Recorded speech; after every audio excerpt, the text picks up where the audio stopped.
జరిగినంత హాని కూడా జరగకుండా చూస్తూ ఈ ప్రభుత్వం వచ్చాక 2.5 ఏళ్ళు అయింది ఇప్పటికి వచ్చి. 2.5 ఏళ్లలో ఎన్ని ఇళ్లు కట్టారో దేవుడికి తెలుసు. కానీ ఎన్ని ఇళ్లు కూలగొట్టారో నేను చెప్పగలను. అక్కడ హైదరాబాద్ లో తెల్లవారులేస్తే కూలగొట్టడమే. మహబూబ్ నగర్ లో పాపం కాళ్ళు చేయాలి చక్కగా లేనోళ్ళు, దివ్యాంగులు, వాళ్ళు కట్టుకున్న కాళ్ళని 150 ఇండ్లు ఉంటే వాళ్ళ మీద కూడా పోయి మొదలుపోయి కూలగొట్టారు. మీ దగ్గర 4,000 మంది పోలీసులు వచ్చినారు. ఒకటి కాదు, శత్రు దేశం మీదకి దండయాత్రకు పోతారు చూడు, అట్లా వచ్చి తెల్లారి పూట నోటీస్ ఇవ్వకుండా మీ మీద వచ్చి దాడి చేసి మీ నోటికాడు బుక్క లాగేసుకుని ఇవాళ మీ పిల్లలు చదువుకునేటోళ్ళు ఉన్నారు. వాళ్ళు పరీక్షలు రాసే టైం ఇవాళ మిమ్మల్ని రోడ్డు మీద పాడేసింది ఈ ప్రభుత్వం. నేను అందుకే అంటున్నా, ఇందిరమ్మ రాజ్యం అన్నారు. ఇందిరమ్మ రాజ్యం అంటే ఇల్లు కొలగొట్టడం. మీకు ఇలా ఏ ఓట్లు లేవు.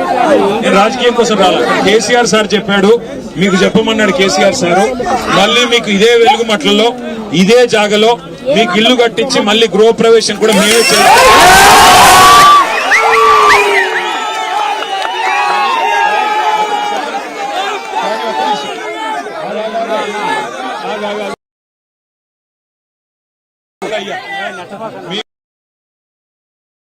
ప్రయత్నం చేస్తారు. మీకు పొంగులేటి శ్రీనివాసరెడ్డి పిలుస్తాడు, మీకు తుమ్మల నాగేశ్వరరావు గారు పిలుస్తాడు, మీకు ఆ డిప్యూటీ సీఎం గారు పిలుస్తాడు. పిలిచేసి మీకు ఇది ఇస్తాం, అది ఇస్తాం, మీకు ఇంత ఇస్తాం, అంత ఇస్తాం అని చెప్పి మీ 900 కుటుంబాల్లోనే చిచ్చుపెట్టే. ఒక మాట జాగ్రత్తగా మీరు ఐక్యంగా ఉంటే, మీరు ఐక్యంగా కొట్లాడితేనే మీరు విజయం సాధిస్తారు. లేదంటే వీళ్ళు ఏం చేస్తారు, ఒక 100 మందితో సంతకాలు ఎలుముద్రలు తీసుకొని మీకు ఆడేన్నో. మరి కేసీఆర్ గారు అప్పుడు 2,000 డబుల్ బెడ్రూమ్లు కట్టించాడు. అందులో కొన్ని మిగిలినాయంటే ఇంకా ఆ మిగిలిన ఇళ్లలో కొంతమందికి ఇస్తామని చెప్పి కొంతమందిని లాక్కెళ్లిపోతారు. అట్లా మీ ఐక్యతను దెబ్బతీసే ప్రయత్నం చేస్తారు. పాపం ఇక్కడ ఓపీడీఆర్ వాళ్ళు గతంలో అప్పుడెప్పుడో చేసిన పని ఇది. మరి పాపం వాళ్ళేం తప్పు చేయలేదు, మీకు పట్టాలు ఇప్పించారు. వాళ్ళు తప్పు చేసింది కూడా లేదు. ఇలా వాళ్ళని పట్టుకుని కూడా నానా మాటలు మాట్లాడుతున్నది ప్రభుత్వం. ల్యాండ్ మాఫియా అంట. ఎవడమ్మా ల్యాండ్ మాఫియా? ఎవడైతే ఇలా 100 ఎకరాలు మీ చుట్టూ కొన్నాడో, ఎవడైతే పేదవాళ్ళు కొన్నాడో వాడు మాఫియానా? కాబట్టి ఇవాళ మీకు జరిగిన కష్టం రాష్ట్రం మొత్తం చూసింది, మీ ఏడుపులు రాష్ట్రం మొత్తం చూసింది. మీ పిల్లలు మీరు పడుతున్న అవస్థను చూసే కేసీఆర్ సార్ మమ్మల్ని పంపించారు. దయచేసి ధైర్యంగా ఉండండి. మీకు అన్ని రకాలుగా అండగా అజయ్ ఉంటాడు, మా గాయత్రి రవిచంద్ర గారు ఎంపీ గారు కూడా ఉన్నారు, ఆయన కూడా ఉంటారు. మేము కూడా మళ్ళీ దయచేసి నిన్ననే మేము రావాలి నిజానికి ఇక్కడ, కానీ పోలీసులను పెట్టి అధికారులను పెట్టి ఆటంకాలు కల్పించి ఇవాళ మేము ఇక్కడికి వస్తుంటే కూడా మిమ్మల్ని ఇక్కడికి రానికుండా చేసినారు. మిమ్మల్ని అక్కడ బంధిస్తే మీరు గోడలు దించి వచ్చిన వాళ్ళు ఉన్నారు ఇక్కడికి. మేము వస్తే ఇక్కడ మీరు రాకూడదు. ఏం భయం ఏంది? నేను ఒకటే మాట్లాడుతున్నా, ప్రభుత్వం తప్పు చేయకపోతే రమ్మనండి. 3 మంత్రులు ఇక్కడికి, 3 మంత్రులు ఇక్కడ రమ్మనండి.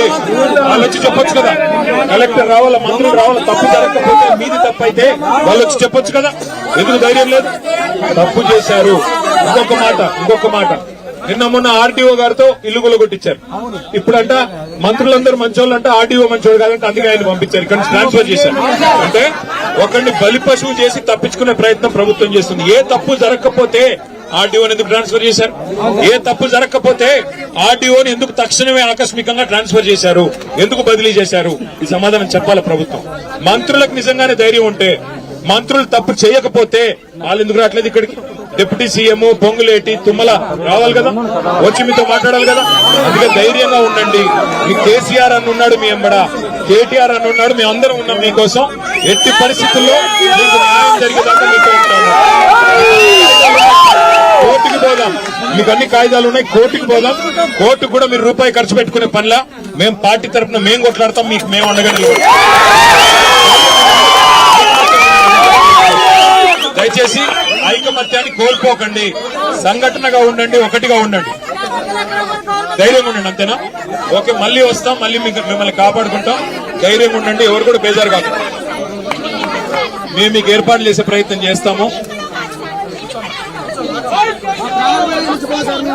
నా ప్రయత్నం నేను చేస్తాను బిడ్డ. కానీ మీకు తెలుసు కదా, మళ్ళీ పోలీసు వాళ్ళు, మళ్ళీ అధికారులు మీకు న్యాయంగానే తెప్పించి పట్టాలు ఇప్పించే ప్రయత్నం నేను చేస్తాను. ఓకే, ధైర్యంగా ఉండండి అంతవరకు. Thank you.